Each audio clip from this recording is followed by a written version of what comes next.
Sağda sakaqqallı Kamran, solda isə Qulalı durur.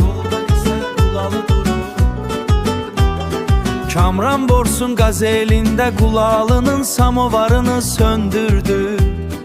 Qaz elində söndürdü. İndi Qulalı məyus halda, əlində sazı ilə samovarı geri qaytarmağı xahiş edir.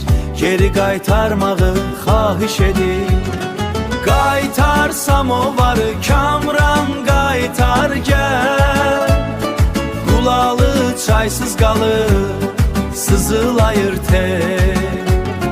Borsun maşınında çay dəmi qalmayır. Dostluq samovarda, sazdadır bir. Qaytar samovarı Kamran, qaytar gəl. Ləngərə gölündə çay içirdilər.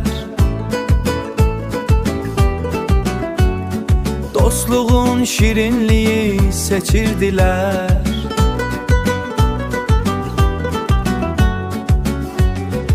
Amma samovar gedib ocaq sönübdü.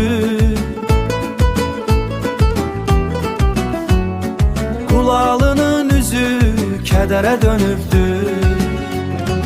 Qaytar samovarı Kamran, qaytar gəl. Qulalı çaysız qalır, sızılayır tel. Borsun maşınında çay dəmi qalmayır. Dostluq samovarda, sazdadır bir. Dostluq samovarda, sazdadır bir. Qaytar samovarı, qaytar qardaş, deyir Qulalı samovar.